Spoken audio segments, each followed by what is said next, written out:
on a rainy Lake Lucy. Rained a little bit overnight. It's trying to rain off and on now, and it's real foggy out. But, you know, it's better than snow at this point. That's for sure. It does make the yard a mud pit, which is not good for the dog because it brings that in, but it is what it is. So, enjoying some Newminster number 400 that I got at Abby's in North Carolina back in 2024. And I'm enjoying it in my Yanir Mir Poker, which is coloring quite beautifully. A little different than what the other one, the Lake Lucy mirror, is coloring. So,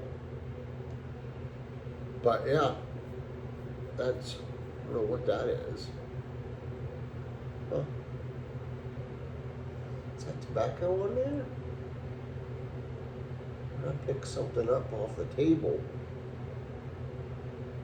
Must have picked up something off the table because it's scratching off. Anyways, so today we're going to be talking about a childhood memory for Double O, who's reached 1,000 subs. That's great. Congratulations, man.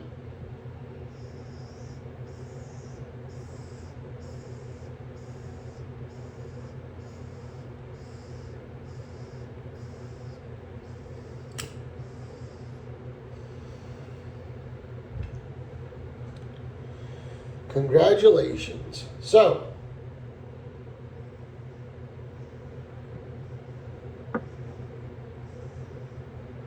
childhood memory. Let's see.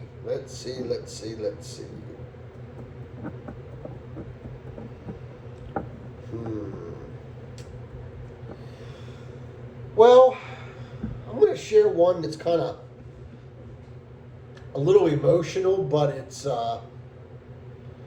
heartwarming in the same sense. And what I mean by that, folks, is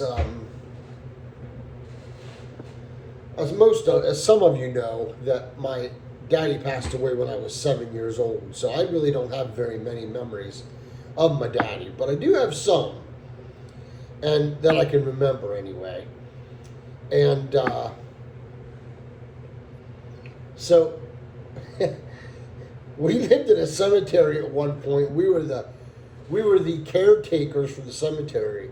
So we did all the mowing and the weed whacking around the stones, and we dug the holes for the burials. Then the funeral home would come in, the vault company would come in, put the vault in the ground, put the lid, down the lane so we didn't have, they didn't see that. And we tried to cover the dirt with fake grass. Then the funeral home would come in and set up their thing. Then they would come in, they would do their funeral, everybody would leave, the funeral home would come back, they would take everything down, we would help them dismantle stuff sometimes, and then we would get out and pick up the vault with chains on the backhoe, bring it up, put it in place, seal it real good, make sure it's sealed, then come back up and then bury it, put a marker on it, and then whenever the stone company was ready, they would notify us. They would come to the house, knock on the door, and my mom would answer because my daddy worked a regular full-time job. And then my mom would, show them, or if I were home, I would go out with them or whatever, and we would take them out, show them where it's at, or give them directions, and they would go out and put the stone in place. And then we would come out and check it. And then we would notify the family, the next of kin, so the kin folk could come out and look at it and make sure it was in place right. So, that leads to the story. So we were digging a hole one day. It was my Uncle Paul, my daddy, and me. I was about 6 at the time. And I remember them digging the hole, and we ran into a rock. And you run into a rock, you blow it out if you can't get it out.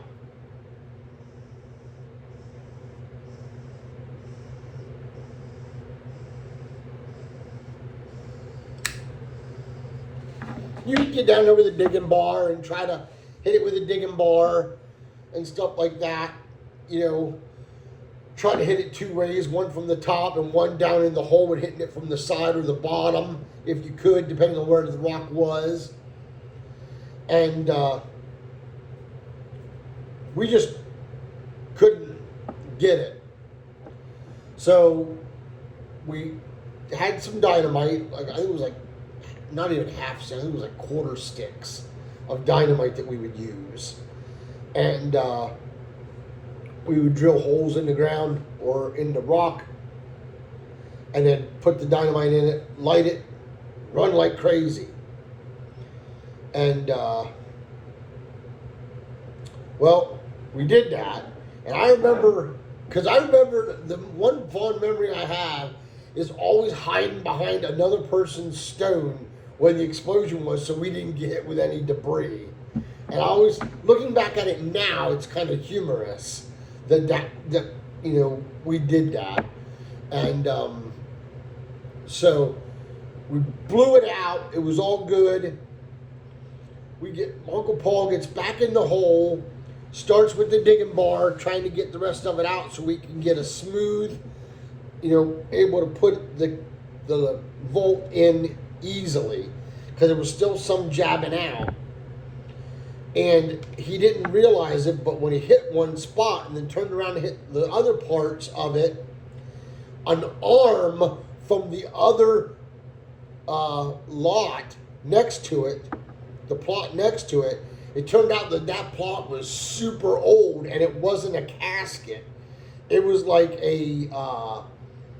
an old homemade bed that had a little bit of sides on it.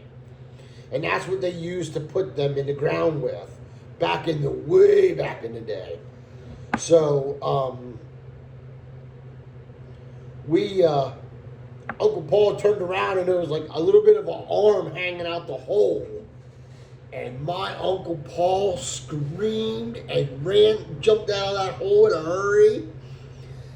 And, oh my word. I remember my dad laughing so hard on the ground, just rolling laughing. My Uncle Paul just giving him the devil for laughing at him. And then they both laughed about it, you know, eventually. But it was one of those things, you know.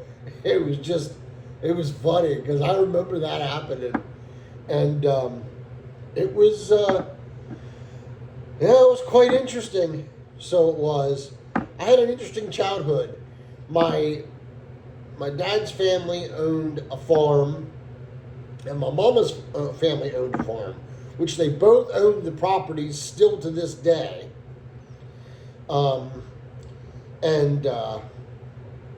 So I got a lot of different life, you know, given to me. I got to experience some different things for sure. So, but yeah, I just wanted to share that story with you, Double O.